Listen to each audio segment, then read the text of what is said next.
এখানে স্যার একটু পাবলিক আসুক।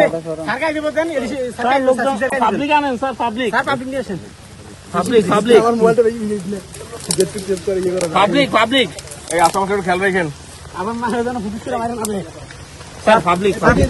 স্যার পাওয়া গেছে স্যার। এইগুলো কেমন কয়টা এখানে? আপনারা কল দিছে কে? বলছে কে? আমার ইয়া বলছে কয়টা আছে। কল দিয়ে বলছে কে? এই যে পাবলিক আছে কৃষি কাজ করতেছে ওনাদেরকে একটু ডাকো। কালু কালু বলছে। কোন কালু এটা? আমাদের বাড়ি বাপের নাম জানেন? একটু সরে যাবে। আশেপাশে একটা নিয়ম এই যে সদুমিয়া নে কালু বাবার নাম সদুমিয়া। বাড়ি কি আপনার পাড়াতেই? সারাদিনের স্যার বৃষ্টিতে ভিজাটা সার্থক হইল স্যার। স্যার বৃষ্টি ভেজা না মানে কষ্টটা সফল হয়েছে স্যার। আমরা রাষ্ট্রের জন্য কাজ করি, হ্যাঁ, এটার কারণে এ কাকা আসেন। মানুষ মারা যায়, তো তাদের জন্য আমরা কাজ করতেছি। কাকা আসেন, হোক সেটার জন্য না, এখান থেকে যে মানুষ বেঁচে যাচ্ছে ফোন দিয়ে ক্যামেরা একটু ধরো।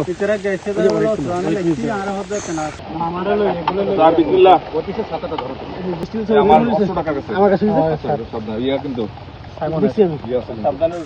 না না আপনারা আছেন ওই মতো নিয়ে কিন্তু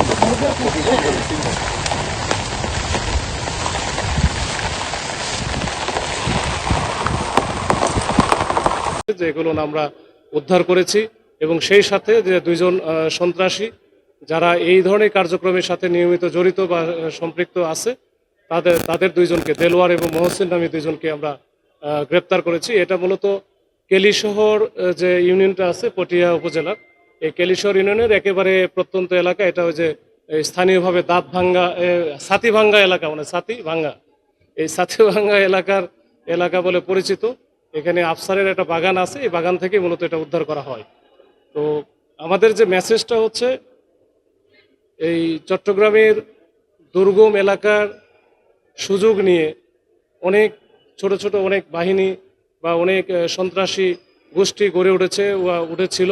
তারা তাদের কার্যক্রমগুলো পরিচালনা করে থাকে। আমরা আমাদের এই জেলা পুলিশের পক্ষ থেকে এই সকল রকমের সন্ত্রাসী কার্যক্রম, সকল রকমের এই গুন্ডামি এগুলোর ব্যাপারে আমাদের যে জিরো টলারেন্স নীতি, সেইটারই ধারাবাহিকভাবে আমরা বজায় রেখেছি এবং ভবিষ্যতেও বজায় রাখবো। এবং কোনো সন্ত্রাসী বা কোনো রকম অপরাধী যে তাদের অপরাধ কার্যক্রম করে যে পার পাবে না, এইটা আমরা মোটামুটি নিশ্চয়তা দিতে পারি। এবং এটা হয়তোবা খুব মানে আমাদের সূচনা মাত্র।